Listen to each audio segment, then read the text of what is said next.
Shalom, shalom. This is Ariel bin Asherallah out of Lions Den Camp. First and foremost, I want to give our praise, honor, and glory to the Father, and to the Son, in the Paleo Hebrew tongue. Kal Halayim La, Yahweh Bahasham, Yahweh Shah, Bahasham Ha, Rachak Wadash, Ma'amath. A double honors to the elders and apostles over at Millstone, who rule well and teach well. A double honors to my elder apostle as well, down here in the Lions Den Camp of Harlem, bin Yasharallah. And a sincere water to the Akim, the Akwatim, and the Bunyam, the brothers, the sisters, and the children who are pushing truth and believe with sincerity, the water and Shalom. This lesson that I'm doing now was inspired by a lesson that the brother Rakah of this camp just did, what happened when we passed into the next. And he was going into Ecclesiastes, and it just so happens that this right here is what I was imagining when he was reading the Ecclesiastes 3 and he started at 3 and 16, but I wanted to continue on with the rest of the chapter because it also supports what he was talking about in his lesson, with the fact that pretty much just what matter of fact, I'll just bring it out. And I said in my heart, this is Ecclesiastes chapter 3, verse 17. And I said in mine heart, Yahweh shall judge the righteous and the wicked. Right? So when a person, passes on to the spiritual realm, it's a judgment whether they be righteous or whether they be wicked. Because even men of the Lord, the righteous ones, they still perish because we still live in these mortal coils right now. For there is a time where for every purpose and for every work. I said in my heart concerning the estate of the sons of men, and this is Solomon speaking, that Yahweh might manifest them, and that they might see that they themselves are beasts, right? Manifest that people are going to understand that they've been living for vanity's sake. All right. Okay, make sure I was recording. Verse 19, for that which befalleth the sons of men, all right, befalleth beasts, even one thing befalleth them as the one dieth, so dieth the other, right? Trying to see, I'm not trying to say, but saying that, we perish the same as the animals do. All right. What's the name? The glory of man is as a flower that flourishes it and then wither. Roughly paraphrasing. Befalleth beast even when verse 19, as the one dieth, so dieth the other. Yea, they all have one breath, which we all do through Yahweh. So that a man hath no preeminence above a beast. As a matter of fact, let me get that word, preeminence.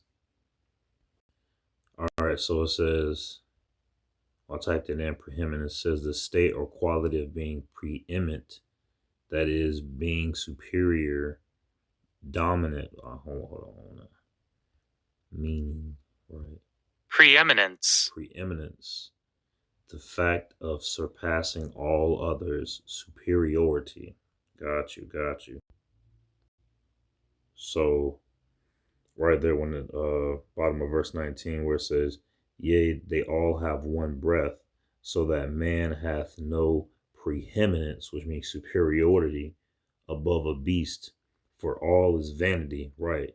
And this is Solomon speaking about, what you see, what Spider-Man's going through right now. And then that's what I was imagining the brother recall, because he a chill dude. At the same time, we all we all see the wickedness of this dark kingdom. So, but we gotta continue to shine the light.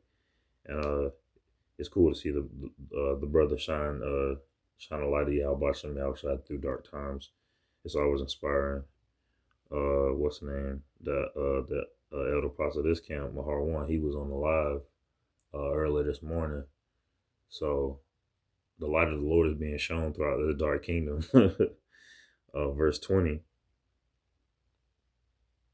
Ecclesiastes chapter 3, verse 20. All go into one place, All are of the dust, and that's what these mortal bodies are just bodies from the dust. But Lord willing, Yahweh Shem Yahushua gives us new bodies. All right, and all turn to dust again. Who knoweth? All right, the spirit of man that goeth upward, and we know that the Lord knows the spirit of man that goeth upward. We know that, and the spirit of the beast that goeth downward to the earth, and we know that the Lord is in control of that. All right, He's in control of that process. Verse 22.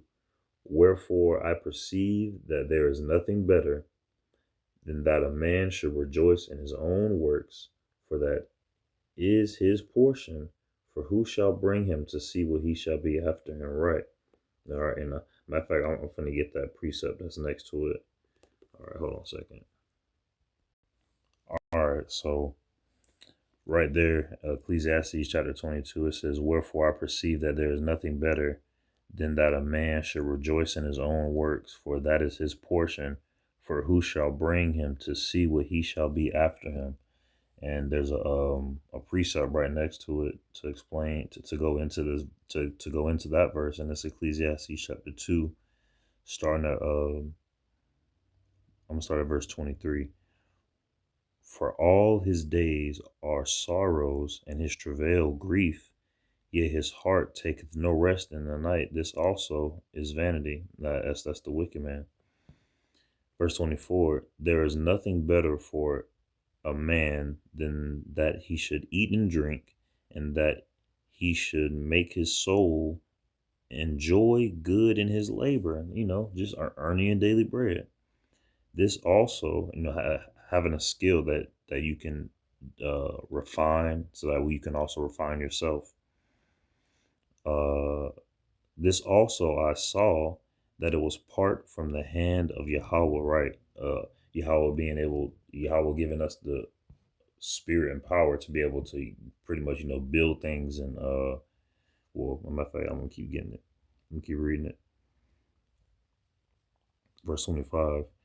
For who can eat, or who else can hasten whereunto more than I? For Yahweh giveth to a man that is good in his sights wisdom. All right. And Kahalim La, Yahweh Bashem Yahushua, Yahweh gives us not only the ability to work for ourselves, because the wicked have the ability to work for themselves, or to ultimately work for the Lord, but their works are vanity. Their works are null and void. But us working for the Lord, our work is for a reason. And he's also given us wisdom and knowledge and joy. But to the sinner he giveth travail, to gather and to heap up that he may give to him that is good before Yahweh. This also is vanity and vexation of spirit, right? So we gotta make sure that we're doing our best to live every day for Yahweh by Shem Yahweh Shai. All right, live it like, I'm not saying live it like it's the last, but at the same time, well, matter of fact, I'm bringing that out. All right, this is 2 Timothy chapter 1 verse 7. It says, for Yahweh hath not given us the spirit of fear, but of power, of love, and of a sound mind. So, going into the Brother Ricard lesson, what happens to us after we pass on to the next. Well, it's like, hold on. I don't want to mess up the title. I got it here in front of me.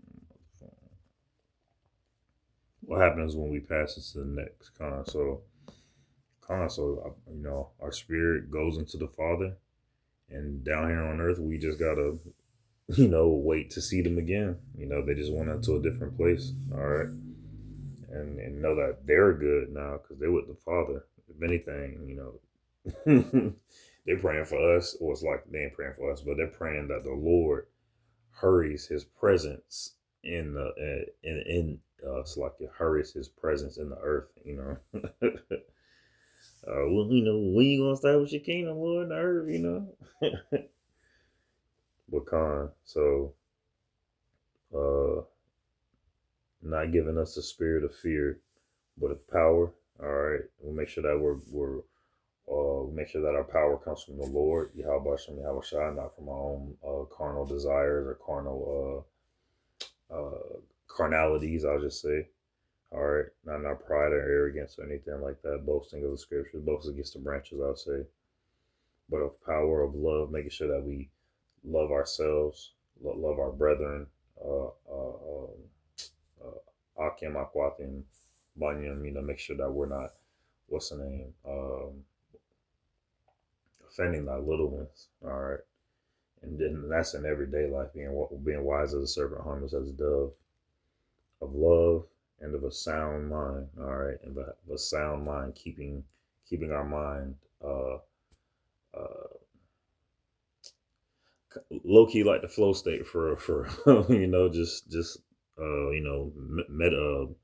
doing breathing exercises, living in the present, because that's what the Lord is in.